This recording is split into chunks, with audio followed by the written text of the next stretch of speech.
겠습니다.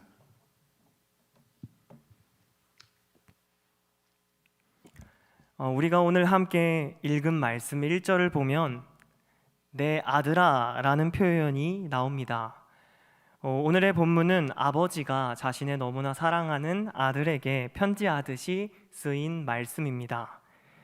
그래서 오늘 말씀의 핵심은 아버지가 사랑하는 아들에게 과연 어떤 교훈을 하고 있는가에 관한 것입니다. 잠언을 쓴 지혜 솔로몬이 자신의 아들들에게 과연 어떤 메시지를 전하려고 했을까요? 먼저 잠언 4장에서 7장까지를 우리가 보면 지혜를 여성으로 의인화하는 모습을 볼 수 있습니다. 지혜를 사람처럼 그것도 여성으로 표현했다는 것이죠. 그리고 아버지는 아들들에게 이 지혜라는 여성을 만나라 라고 이야기합니다.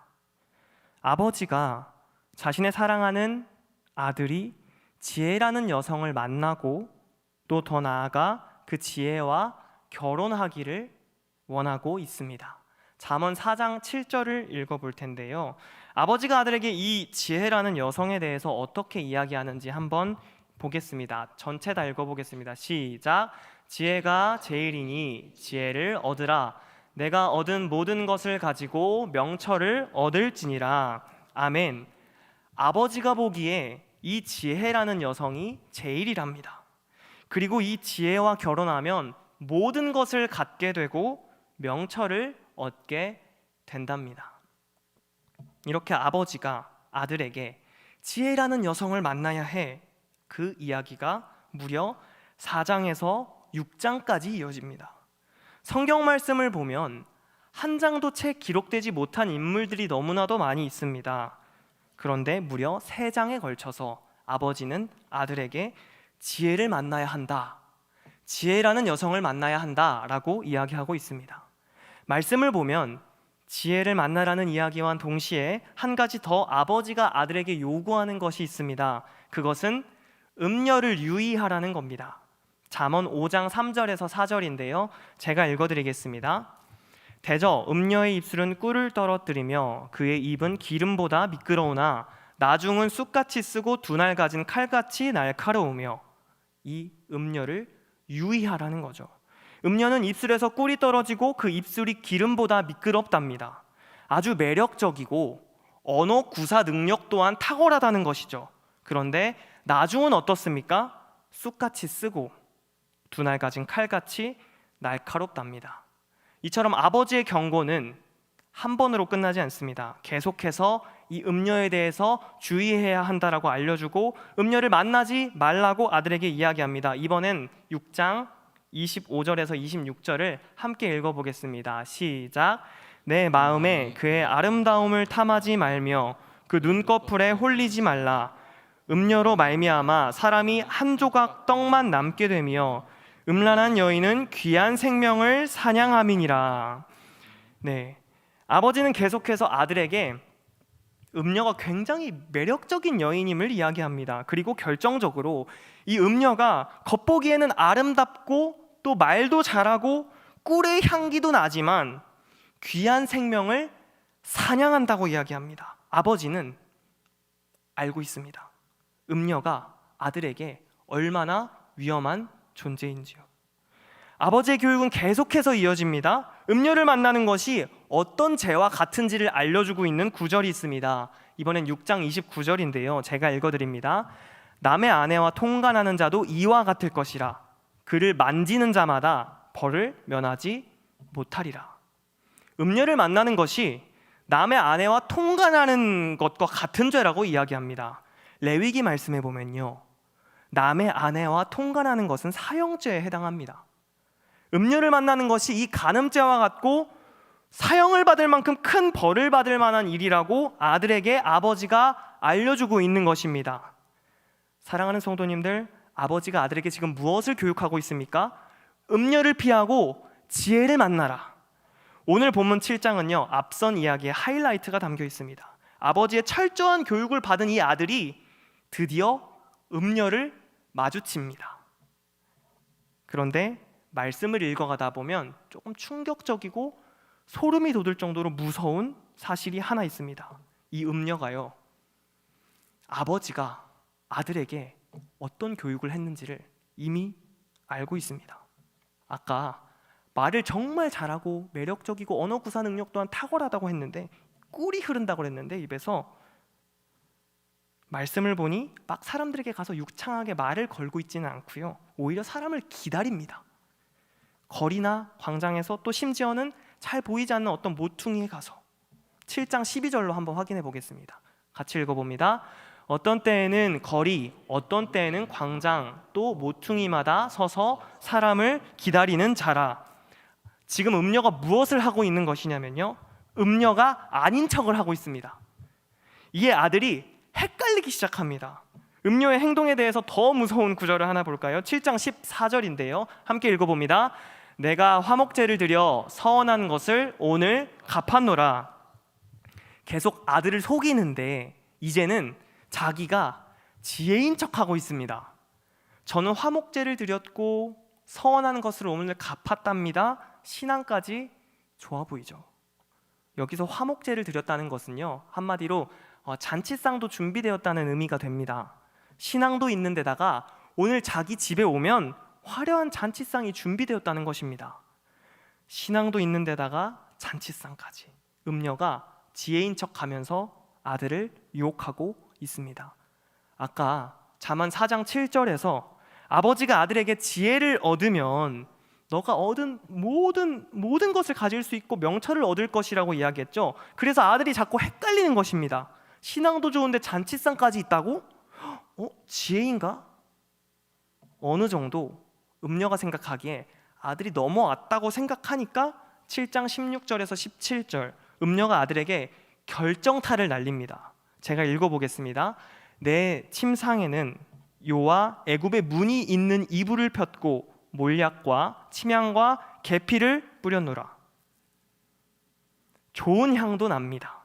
이제는 음녀가 아들을 성적으로 유혹하기 시작했습니다.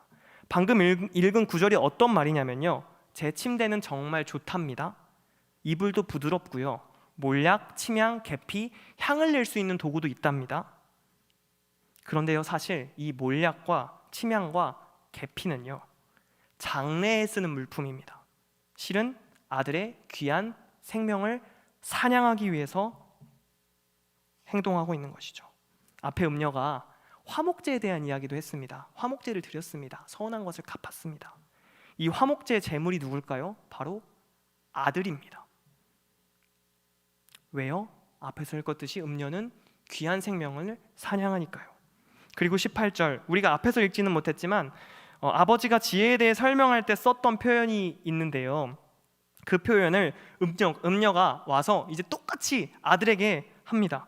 오라, 우리가 아침까지 흡족하게 서로 사랑하면서 사랑함으로 희락하자. 이때 아들이 지혜 맞구나, 역시 아버지가 말한 지혜가 맞았어. 아들은 아버지의 철저한 교육에도 불구하고 음녀에게 한판승을 당하게 됩니다. 이제 아들의 귀에는 어떠한 말도 들어오지 않습니다.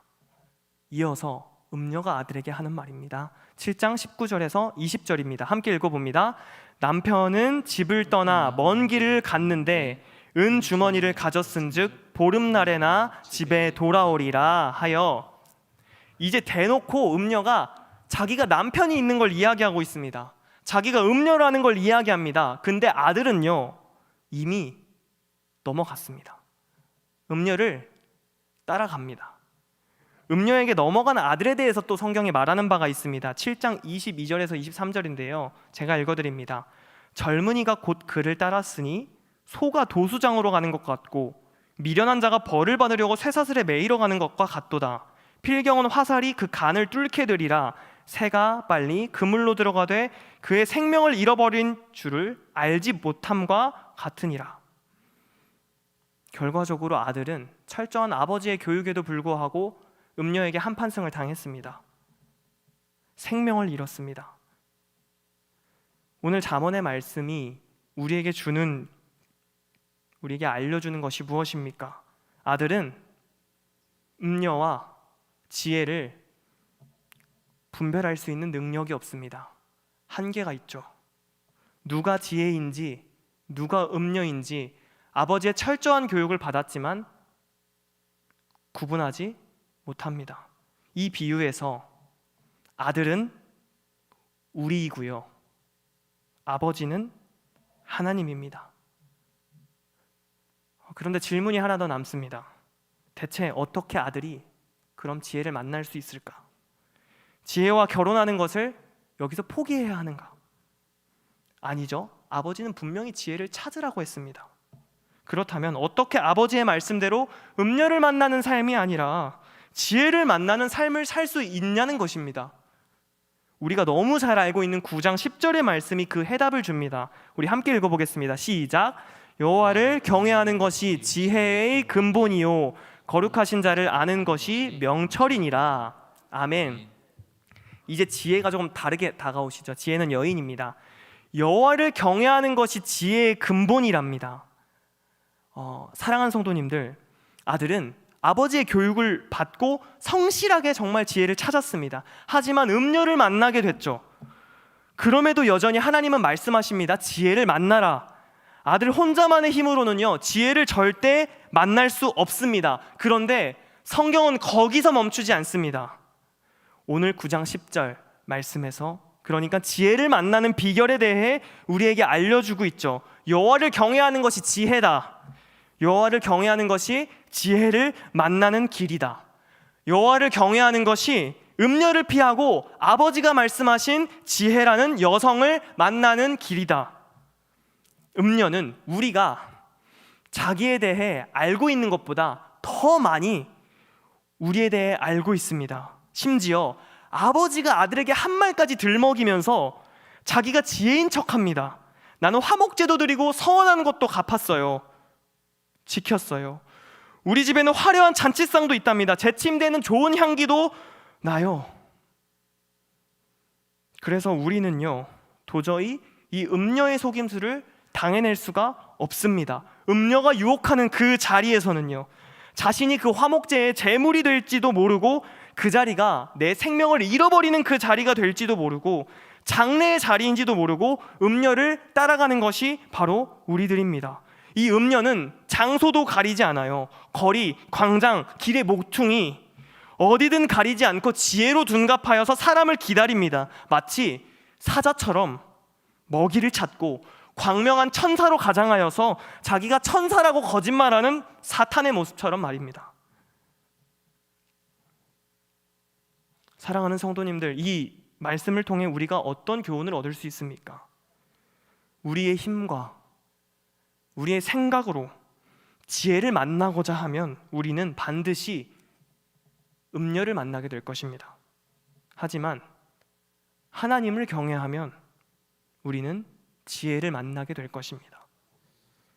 내가 바라고 내가 원하는 내가 생각하는 지혜를 찾고자 한다면 우리는 필경 음녀를 만나게 될 것입니다.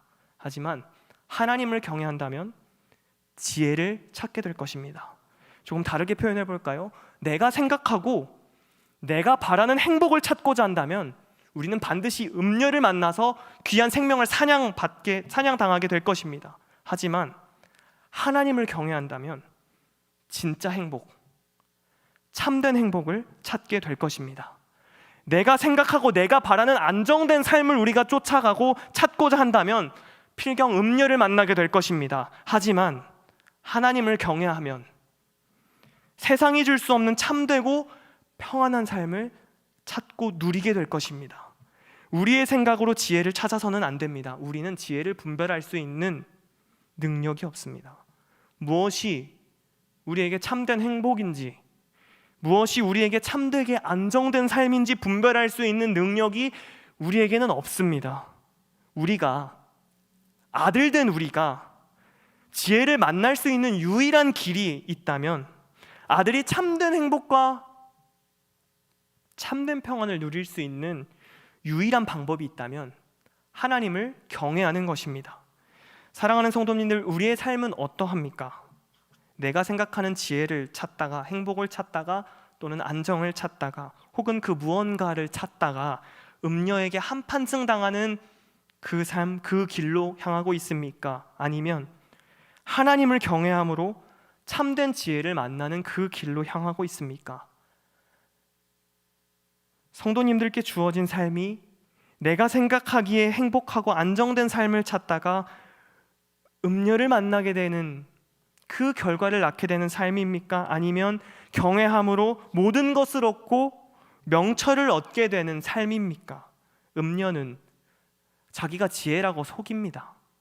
이 음녀의 속임수를 하나님을 경외함으로 분별할 수 있는 것입니다. 그래야 우리가 진짜 지혜를 만날 수 있습니다.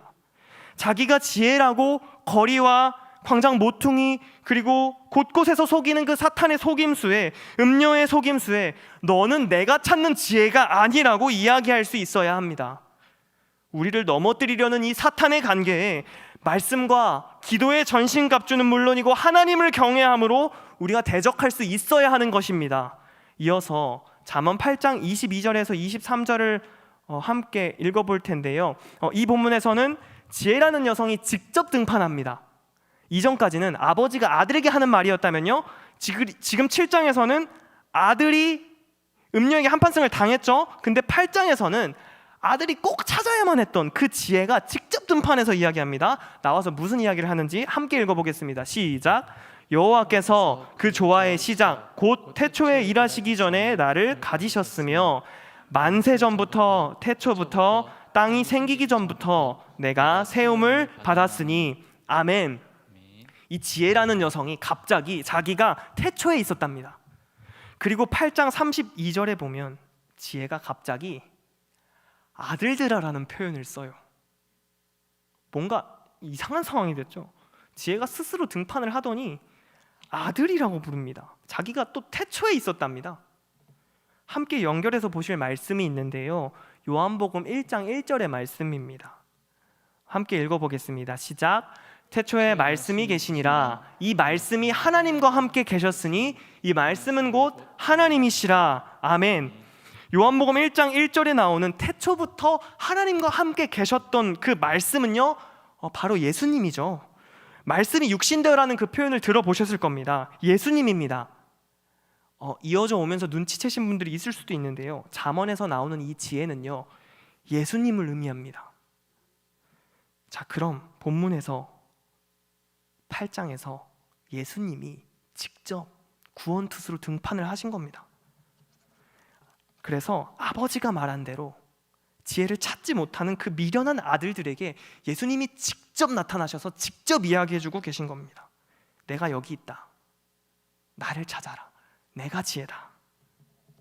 사랑하는 성도님들, 아버지는 우리가 음녀에게 대처할 수 있는 모든 것을 알려주셨습니다. 하지만 그럼에도 우리는 연약하여서 하나님을 떠나 간음하고 음녀를 쫓아갑니다. 하나님이 우리를 신부라고 부르시죠. 신부가 남편을 떠나 아내가 있는 음녀를 만나 간음합니다. 그리고 그 죄는 사형죄에 해당하는 죄입니다. 비슷한 이야기가 있죠. 광야의 이스라엘 백성들을 생각해 볼 수 있습니다. 하나님은 먹고 살아갈 수 있는 모든 것을 이스라엘 백성들에게 제공하셨습니다. 그리고 그 광야는 하나님이 이스라엘 백성들을 구원하고자 하시는 그 한 방편이었습니다. 하지만 이스라엘 어떻습니까? 광야에서 백성들 왜 이렇게 힘든 시간을 주시냐고 불평합니다. 마찬가지 이야기 또 있습니다. 이스라엘 백성들이 섬겨야 할 유일한 왕은 하나님이셨습니다. 하지만 역시나 이스라엘 백성들 다른 나라들처럼 저희에게 왕을 주세요라고 이야기합니다. 유일한 왕에게 다른 왕을 달라고 이야기합니다. 사랑하는 성도님들, 오늘 말씀에는요, 인간의 연약함이 드러납니다. 순종하기 위한 모든 기초를 다 주시는데도 불순종하는 우리의 연약함이 드러나는 것입니다. 그런데 감사한 것은요, 연약함만 드러나지 않습니다. 그 연약함을 감싸주시는 하나님의 은혜도 같이 드러나고 있습니다. 무엇이 지혜인지 무엇이 음녀인지 구별할 수 없는 우리들을 위해 지혜가 직접 나타나서 나를 찾으라고, 내가 어떤 지혜라고 이야기하는 겁니다. 예수 그리스도인 나를 찾아라. 이제 내가 눈에 보이게 왔으니 나를 믿어라. 그게 너가 참된 지혜를 만나는 길이고 모든 것을 얻고 명철을 얻을 수 있는 유일한 길이다. 사랑하는 성도님들, 우리가 그리스도인으로서 이 연약함을 가지고 주님밖에 없다고 고백하는 것, 그리고 거기서 힘을 얻는 것, 거기서 정진할 수 있는 원동력을 얻는 것, 그것이 우리 그리스도인들의 자랑이 아닙니까? 우리의 연약함을 위해서 예수님이 오셨습니다. 우리가 그분을 놓을지라도 그분은 우리를 절대로 놓치지 않으십니다. 구약의 역사가 보증하듯이 반복되는 실패 가운데서도 자신이 선택한 사랑하는 백성들을 놓치지 않으시는 그 사랑입니다.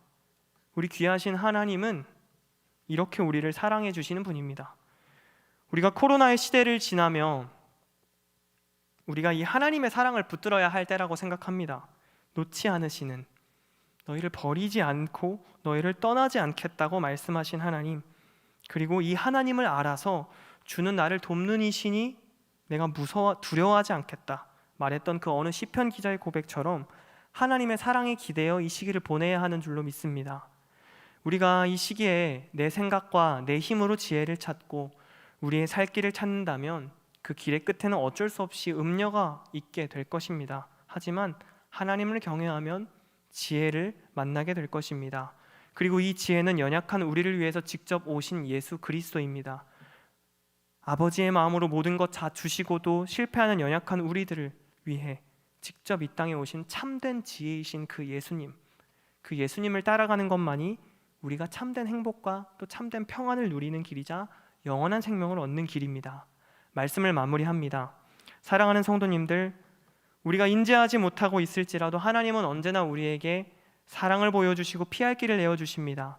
도무지 소망을 찾을 수 없었던 아버지의 그렇게 철저한 교육에도 불구하고 음녀인지 지혜인지조차 구별하지 못하는 우리들에게 직접 소망이 되어서 오신 것입니다. 그리고 자신이 지혜다, 내가 참된 길이다 말씀하십니다. 이 코로나의 시대에 주님 앞에 무엇을 구하고 계십니까? 그것이 내가 생각하기에 평안하고 안정된 삶, 행복입니까? 이제는 우리가 한 가지만을 주님 앞에 구했으면 좋겠습니다. 하나님, 제가 주님 경외하길 원합니다. 하나님 경외하는 마음 달라고. 이 어려운 시기가 지나고 내 안에 오직 하나님만 남을 수 있도록 그 경외하는 마음, 예수 그리스도만 나의 안에 남아서 정금같이 주 앞에 나아가기를 소망합니다. 우리 기도하겠습니다. 우리를 사랑하셔서 귀하신 예수님이 이 땅에 오시고 우리에게 피할 길을 내어주시니 감사를 드립니다. 음녀를 쫓아 살아갔던 지난 날들을 주 앞에 회개합니다. 이제는 참된 지혜이신 예수 그리스도만을 쫓아가기를 원합니다. 하나님 경외하며 살아가기를 원합니다. 이미 모든 것 다 주셨는데도 하나님 외에 다른 것들 계속해서 구했던 우리의 모습들을 주 앞에 내려놓습니다. 하나님 경외하며 참된 지혜를 얻게 되는 우리들의 삶이 되게 하여 주시옵소서.